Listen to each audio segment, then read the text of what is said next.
and getting to that, we talked about and that's more of our mission and connecting us together. And it's very important that we understand that because the more we try to push religion on one another, the more divided we become. And see, that's the trick of the adversary. The adversary want the good people to be divided. You know, if we can come together on some good things, then let's come together on those good things. Exactly. You know, you can worship in your synagogue, but let's come together on those good things that can push us forward as a people, as a community. You know, that's what's going to elevate us and put us on the same level or beyond. I'm gonna say the same level because once we come together as a people, the whole world is gonna see. They're waiting on this. You know, like my brother mom would say, they're waiting on the sons of the Most High to come together. They're gonna recognize it. You know, soon they see it. And that's a very important point. I'm gonna just to bring it like and you mentioned. See, personally, I'm a Hebrew Israelite, but through MOP, I connect with my Muslim brothers. Right. I connect with my Christian brothers. I connect with my African spiritualist brothers, and we work together seamlessly because our mission is about doing what's right for our people, for our youth, for our elderly. So there's no division. And when we can see past that, we begin to see that we're actually alike. And when we come together, we are so much stronger when we unify. But and that's what makes them feel like you say with the police. We can choose who patrols through our community. Like in the community where I live, I know the police officer who works in my area. I actually got his phone number. I can call him, even if he's not on patrol. But see, when he comes through the community, he don't see our black boys and black girls as thugs. He see them as our children and our grandchildren. So he gonna treat them with respect. But because if you know who's in your community, when he sees some person, irregardless of their color, doing the wrong thing, now he's gonna police it appropriately. Right. But we can't wait until after something goes wrong. We need to be proactive. And if you got the wrong people patrolling your area, you can get them out of your area. So your community becomes safe where you live. And that's what we need. Yeah, and that's where a collective group, when we come together with that one mind, we talked about and we MOP. Okay, so I'm gonna talk about we're gonna talk about MOP because we know what we have in place. But there's a lot of different organizations out there that MOP seek to work with and have worked with. You know, we work with the Hygiene Project, who are contributing things, hygienes in the community to people in need. So there's a lot of different organizations out there that we can partner with. But it has to be like but you have to be willing to do what's needed in order to make our community the best community it is. You know, it needs to be. And I think that's where MOP steps in there. And one of the visions, and you was talking a little bit about, you know, us coming together. The vision for MOP is to live in a moral society of like-minded people living, doing business, and prospering together. Now, for the most part, that's that highlight part. Of course, you know, we have more that goes along with that, but the notion the what we're trying to receive or get from that and what we're trying to promote and establish is that moral society, you know, where we can operate in. And if you choose to have your synagogue or whatever the case may be, you know, we all, you know what, brother, even when you think about that, like the separation of religion, and when you think about the principles of the Most High, if you go back, every religion has moral principles. Yes. Whether you choose to use man, you know, influence of it, now you want to not be associated with this group or that group or that this other group. You know, there are more principles that are being taught. And as MOP, that's what we ask for. We ask for you to bring those moral principles. Don't bring your religion. Exactly. Bring your moral principles. Because there are more principles that keeps us going in the direction we need to go in order to producing the outcome that we're looking for. And just to kind of reflect back, because I think I got to scale back on this a little bit. But that's where I was going back to, because I want to kind of go into chill. I want to talk a little bit about chill. Yeah. So y'all listen, y'all gonna like this here. You know, we're gonna get a little bit into chill. Now, chill, as we all know, if you grew up in junior high, middle school, even today we'll say, man, take a chill pill, right? Just chill out. Well, that's the acronym to how we have established this organization. And the acronym CHILL, of course, is CHIL. And we kind of added another L to it, but technically it's CHIL. And it stands for commitment, humility, integrity, and love. Those four pillars, we call them the four pillars. Yep. That's those four there. Although we have loyalty in there, we just kind of had to, add the other L on. Yeah, the feelings chill. But those four pillars are what makes up MOP. And anybody that seeks to associate themselves with MOP first have to be committed. Yes. There's a form of commitment that goes into place when it comes to that. Yeah. Want to talk a little bit about commitment? So commitment, let me just give a definition. We can kind of go into just a tad bit. The state of quality of being dedicated to a cause or activity. The root word commit means to trust. Now we always try to associate some spiritual connection to it. So one of the spiritual connections here is 2 Timothy 2:15. But 2 Timothy 2:2. And the things that thou hast heard of me among many witnesses, the same commit thou to faithful men who shall be able to teach others also. Now, this is scripture given to us, influenced by the Most High, saying that we have to commit ourselves to faithful men that understand the mission and the purpose. See, there's a mission and a purpose, y'all, that we seek after. And we talked about that mission and purpose. We talked about how we want to connect to our youth, how we want to change the mindsets right now of our youth in our community. And we all have witnessed the wildness of, our young people, especially around the age of 18 and 19. But when you have an opportunity to influence a 10-year-old life or 11-year-old or 12-year-old, man, that's the perfect time, because once they start to get like about 13 or 14, and now they starting to connect with other people, now they starting to get influenced by social media, societal things, their peers. You almost to the point where you have lost them. So making that commitment, even right now, as a male in your community, a man in your community, whether it started at home, and heck, I raised 5 boys.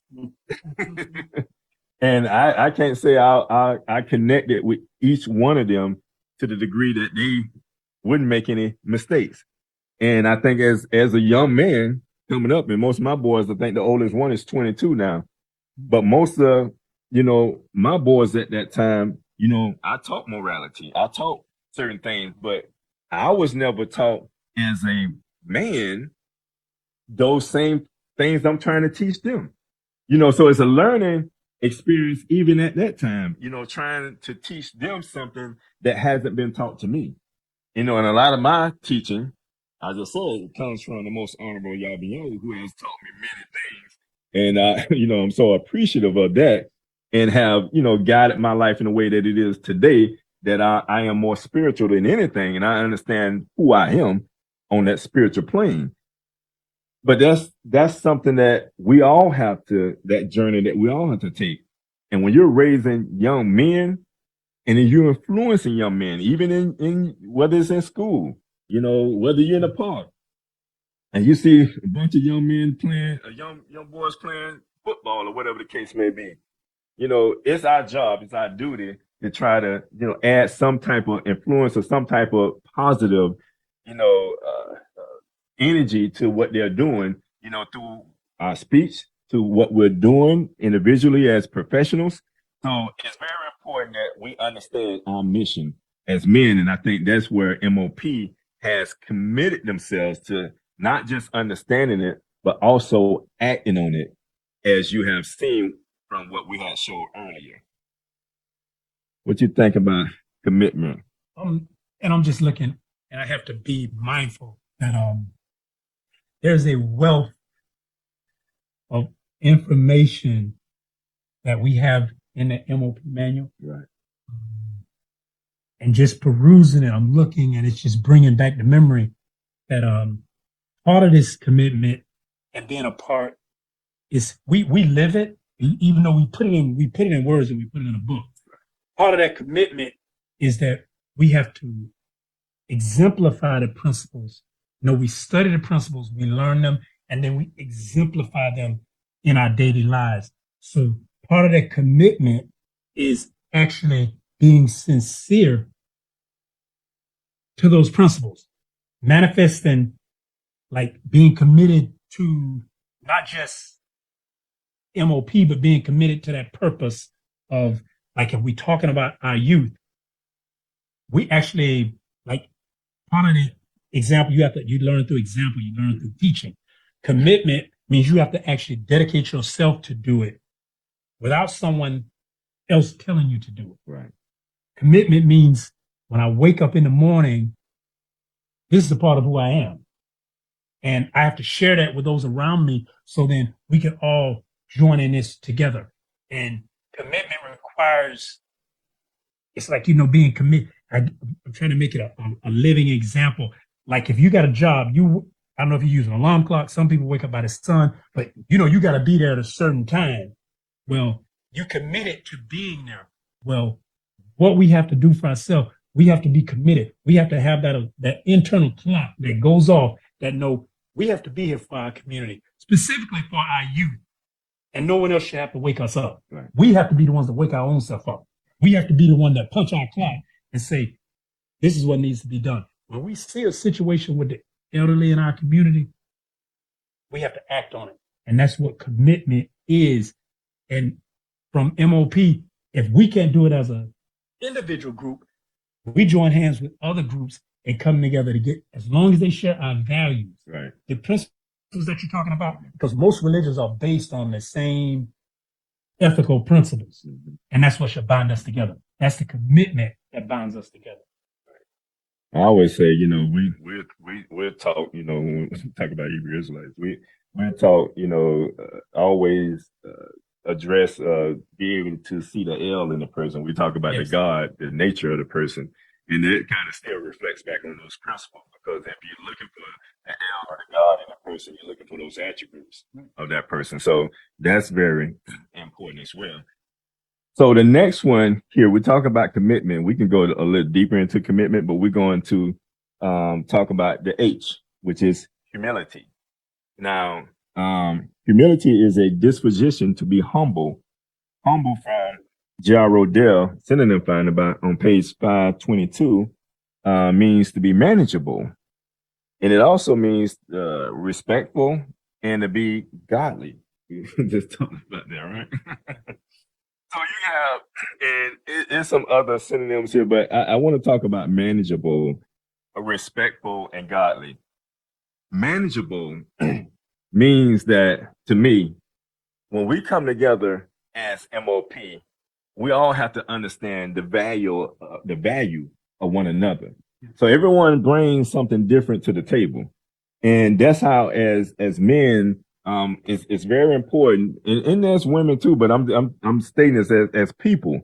We have to understand. We have to be manageable in how we operate on a day-to-day basis. Even when especially when it comes to building a community and coming together and trying to rescue our future, if you will, and that means you can't, if this brother or sister bringing something to the table that they professionally know about, it's like, understand, accept, hear that person out, see how they can contribute to the whole.